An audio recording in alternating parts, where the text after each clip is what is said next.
tonight, another winter storm hits the GTA. This, the first of two big storms we're getting this week. How much snow will we wake up to, and when can we expect the next system? Plus, so I started to use like a lot of my water bottles. I started to pour all the water bottles in the tub. Our situation, though, nothing compared to what's happening down south. We speak to Canadians in Texas as the state grapples with a winter blast that left millions without power and water. And I don't understand wanting to jump right from lockdown to red zone, which is much looser. that is what York Region's Medical Officer of Health wants to happen next week, and it's not sitting well with some doctors. Here's a look at our snowy city tonight. A great night to stay inside if you didn't have to go out. The snow hitting us pretty hard this evening and will continue to fall into the morning. Our Colette Kennedy joins us in just a few minutes with all the details. Good evening, I'm Kelda Yoon. While it's getting messy out there, the situation is a whole lot worse in Texas. Let's go to our Dahlia Ashry. And Dahlia, it's cold and snowy. I can see where you are in Etobicoke, but for many in Texas, it's been a nightmare for days now. You spoke to some former Torontonians who are now living in Texas. How have they been dealing?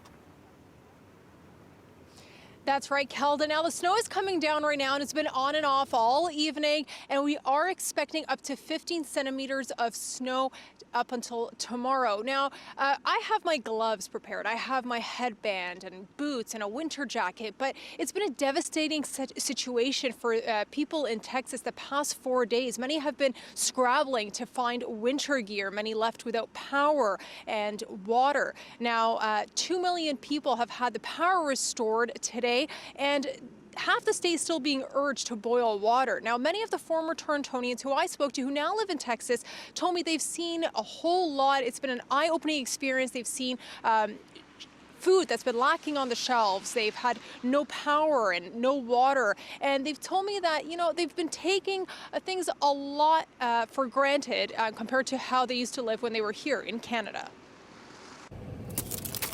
An earth-shattering experience for the Norris family. It was kind of sad that we lost power. I did not like the snow. 7-year-old Lila Norris and her family went almost 4 days without heat, water, or power.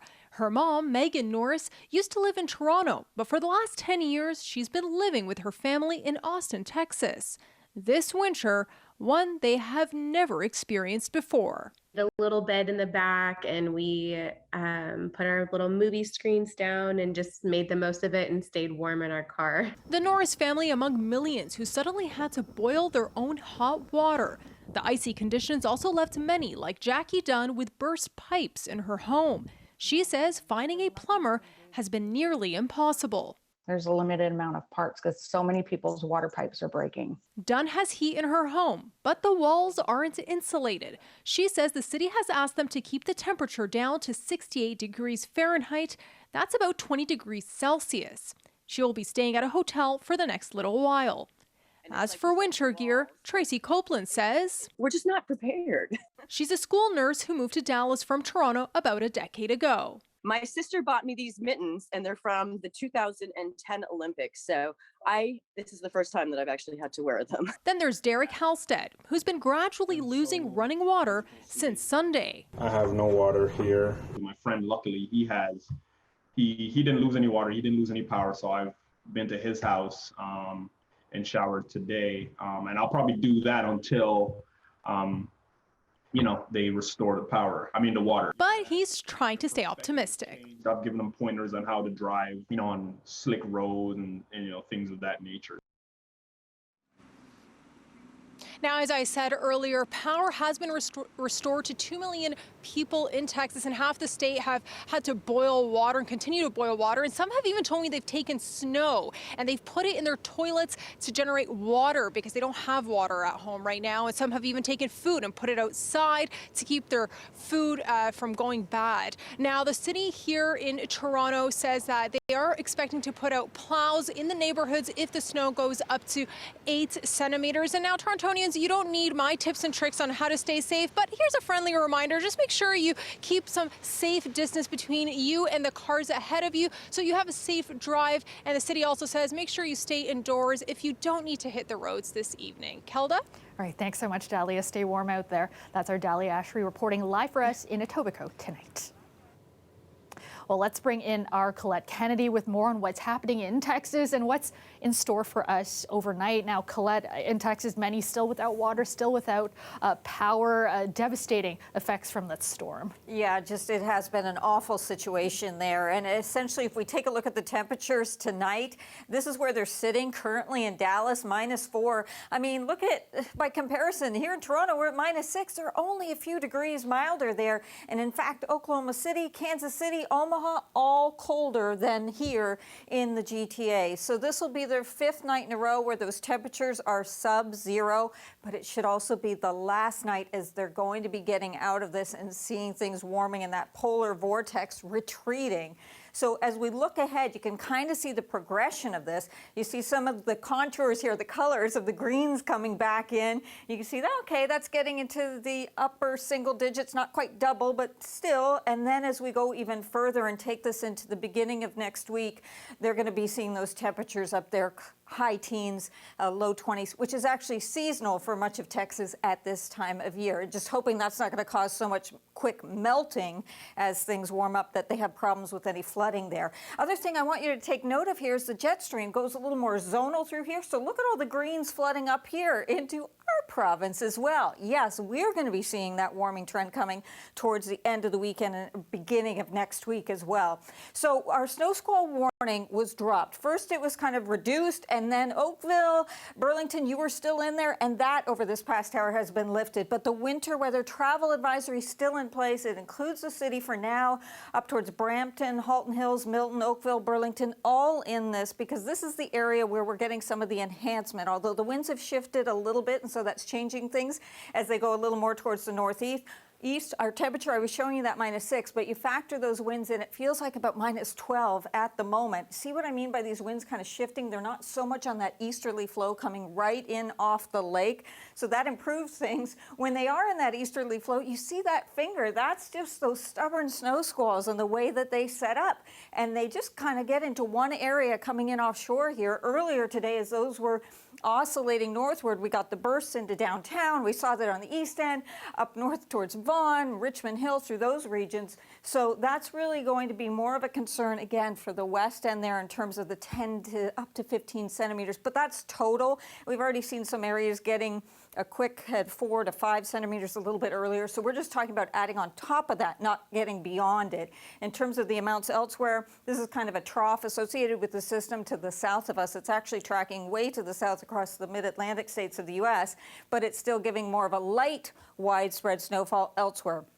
It's going to carry on periods of this off and on through the overnight hours into tomorrow morning. So I do want you to allow some extra time tomorrow morning for that commute so that you're not taken by surprise. You know how it can be on our roadways here, but it will eventually be moving out, tapering off to just some scattered flurries. And then as we get into Saturday, we may still be starting off with a little bit of cloud cover and a little bit of light drizzle, but that will begin to push out and we'll get into some sunshine Saturday. So improving conditions. This is the additional amounts that you could be seeing. So this is on top of what's already fallen, and think of these heavier amounts again more towards the west end. I do just want to leave you with, after this, we see those milder temperatures Sunday and Monday, but this next system comes in Sunday night into Monday. Because of these temperatures, you know, Kelda, this may end up being more of a mix, especially close to the lakeshore. So I'm watching that very carefully because that will really bring the numbers down in terms of what we would be seeing for accumulations.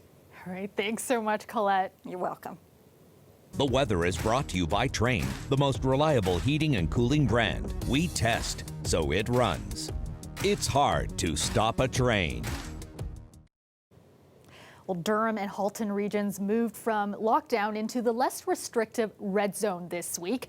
As for the rest of the GTA, some COVID-19 restrictions may be lifted on Monday. Health officials in Toronto and Peel, though, are urging the province not to go ahead with that. But as we told you last night, York Region's top doctor wants his region to reopen. And tonight, he's standing firm on that recommendation, despite some pushback. Chris Glover reports. If York Region's medical officer gets his request, indoor dining and services like nail salons will be operational there come Monday. I think it's a little reckless. I think it's a little fast. This York Region ER doctor fears the move will see variant COVID cases surge to extremely dangerous levels. He does talk quite a bit about businesses when he talks about reopening. My feeling is that's not a matter for a public health official. That's a matter for politicians and business leaders. There's no question in my mind that the hospitals are still stressed and the situation is still precarious. But Dr. Karim Kurji says York has a low incident rate and a good understanding of the variants. Plus, he says York Region is planning to add on additional capacity limits for businesses if they're allowed to open Monday. In addition to that, we have seen evidence of underground activity going on related to disease transmission. And we feel that by giving the businesses slight relief, we will probably avoid this underground activity as well. Dr. Kurji's request to become a red control zone Monday stands in stark contrast to the 2-week extension to the stay-at-home order requested by Toronto and Peel's medical officers yesterday. I have never been as worried about the future. I would not be meeting my mandate if I did not clearly sound the alarm. In Toronto, 57 confirmed variant cases, now one more than yesterday, but 341 additional cases have screened positive for a mutation and are in process of confirmatory tests. Peel's top doctor also worries surges in neighboring communities could spill over into Peel, but he chose his words carefully. Certainly, Dr. Kurji is best placed to speak for the transmission levels that he sees in his community. For my part, in addition to the variants of concern, we know that we still have the highest rates of transmission in the province. It's very rarely that I will come to a situation where there's a strong disagreement. Ontario's chief medical officer today saying he's inclined to do what the local officials want, saying variant doubling times, case counts, hospital loads, and the local medical officer's opinion all contribute to his recommendation. It's not just a rigid number that flips the switch. It's a combination of qualitative and quantitative information that feeds into it. If that is the case, if York does go to red, what's going to be the impact for you? It's obviously going to be an explosion of cases. I mean, I don't think there's any two ways about it. The health minister promises we'll all get the final decision tomorrow. Chris Glover, CBC News, Toronto. York Region Public Health confirmed today that a customer who tested positive for a variant of the virus traveled on a Barrie GO train while infectious. The person rode the Barrie line on February 9th and 10th and was wearing a mask. On February 9th, the person boarded a train at 7:33 a.m. at Rutherford Station and arrived at Union at 8 a.m. Later that day, the person boarded a train at Union at 5:05 p.m. and got off at Rutherford at 5:40. They made the same trips on February 10th before experiencing symptoms on February 11th and going into self-isolation. York Public Health says if you were on these trains, you should monitor yourself for symptoms, and if you are symptomatic, self-isolate immediately and get a COVID-19 test.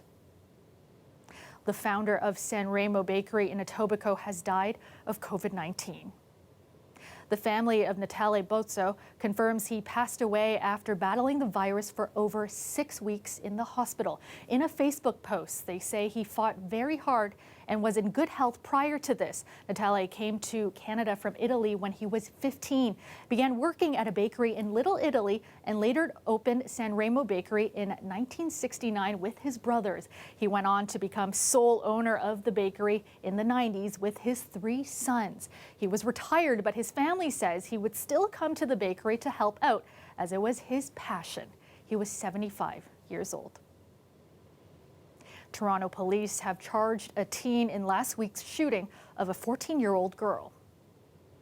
Investigators say a 17-year-old is facing numerous charges, including unauthorized possession of a firearm, reckless discharge of a firearm, and criminal negligence causing bodily harm. Alyssa Driscoll was shot in her apartment last Friday in the area of Jane Street and Stong Court. She remains in hospital with life-altering injuries. Police say numerous people were seen leaving the apartment after the shooting, and they are continuing to investigate.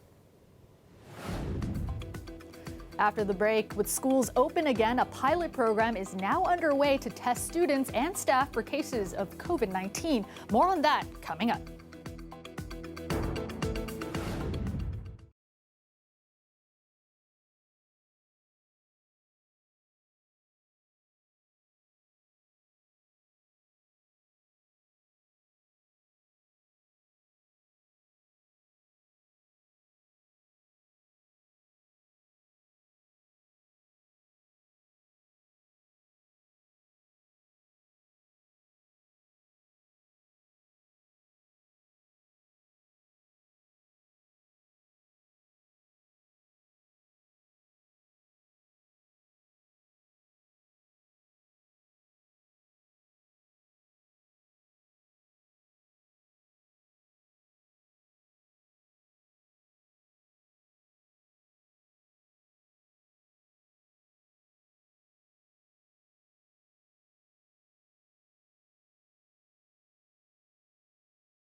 Toronto City Council crossed the fiscal finish line tonight after a budget process that has been repeatedly described as the most difficult in the city's history.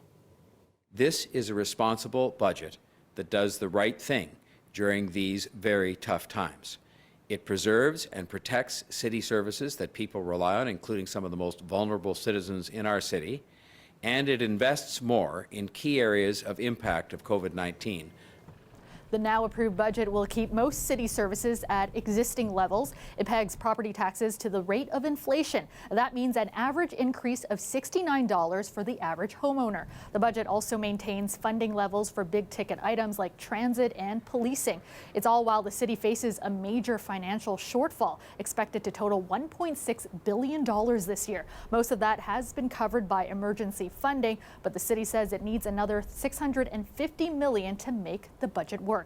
Tory said he is working nonstop to lobby the provincial and federal governments for additional money to cover that gap. Well, Well, some Toronto schools have begun asymptomatic COVID-19 testing. The volunteer pilot program offers staff and students take-home salvia tests. The Ministry of Education, TDSB, and several Toronto hospitals have all teamed up to get the kits into high-priority areas. Natalie Collada has more. It's not often a test reduces anxiety, but this one seems to be doing just that. It makes me feel like they care a little bit more about the student body and about the community. I want to be safe, and then because I have a little brother at home. 6 schools across the Toronto District School Board this week are handing out thousands of saliva tests for students, staff, and for those from nearby schools to take home and bring back the next day to be analyzed. I think it should be offered to everybody, really. But if we can just start with kids, I think it's really good. It's important because I heard before the winter break, some schools, I think in Thorncliffe, had a lot of asymptomatic kids test positive. So I want to make sure that my kids aren't one of them. In December, Thorncliffe Park Public School was shut down after dozens of students tested positive in an asymptomatic screening pilot. So what I think that taught us is that we really need to be proactive. So we don't want to wait until there's a number of cases in the school and then start testing everybody. The tests being given out here today are part of the province's larger plan. The Minister of Education saying he wants to see about 5% of Ontario schools tested per week. The goal is that there's 40 schools that are tested each week for asymptomatic enhanced testing. They will be probably around 8 hub locations, which would then have 6 to 10 feeder schools in the neighborhood. Several hospitals are helping out. Dr. Julia Orkin is leading the school-based testing for the Hospital for Sick Children. It doesn't hurt. It's simple. You can take it home. One family member comes, picks up multiple kits for their entire family.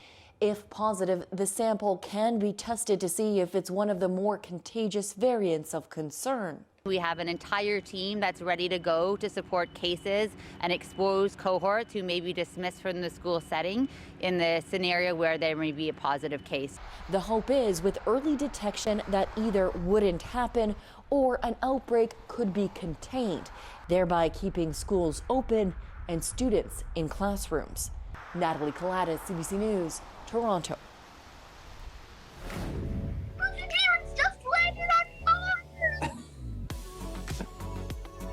That reaction says it all. The aptly named rover Perseverance has landed safely on Mars. More on its mission and the reaction after the break.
A successful mission to Mars today for NASA after a 7-month voyage from Earth.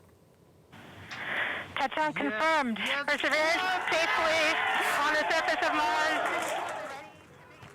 That was the scene at Mission Control in Pasadena, California, just moments after the Perseverance rover landed safely on the red planet. It traveled more than 480 million kilometers. Then the $3 billion mission came down to a risky all-or-nothing landing. Here's a look at some of the first images the spacecraft sent back to Earth. This is NASA's 5th rover to safely land on Mars. And Perseverance has a Canadian connection. A Brock University professor is part of the team studying the specimens that will be collected. Greg Ross spoke with her, and he also got to watch the landing with a young aspiring astronaut from Toronto, who regular viewers might remember. Oh, the rover has cleared the capsule. It's lighting up its rocket engines. It was a moment that 8-year-old Yafet Yosef had waited 8 long months for since the rover Perseverance first blasted off. And then it happened. Touchdown confirmed. Perseverance safely on the surface of Mars. Perseverance just landed on Mars.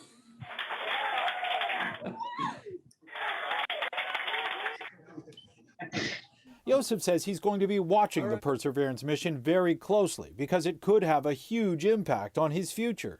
I'm going to be the Mars version of Neil Armstrong. In other words, you want to be the first person to walk on Mars. More like to land on Mars, seeing the surface and landing through. Like I can see the surface through my little window. But you're going to get out and walk around? That I'm looking forward to a bit less, because what if my spacesuit fails and I end up dying? Good point. Good point. They may seem like lofty aspirations, but Yosef is already making headway. Hi, Victor. Last month, we joined him when he spoke with astronaut Victor Glover aboard the International Space Station. It is so inspiring to hear young people's voices up here. Even Glover would be impressed by Yosef's knowledge of the rover. It has a better drill to take surface samples. It has a little robot to pass the surface samples to a big robot which stores them. While Yosef dreams of working for NASA, Brock University professor Marieke Schmidt already is. I'm relatively new to the mission. I found out that I was selected for the program just in November. She will be one of hundreds of scientists who will be interpreting data sent back from Mars, including images of rocks collected by rover from the surface.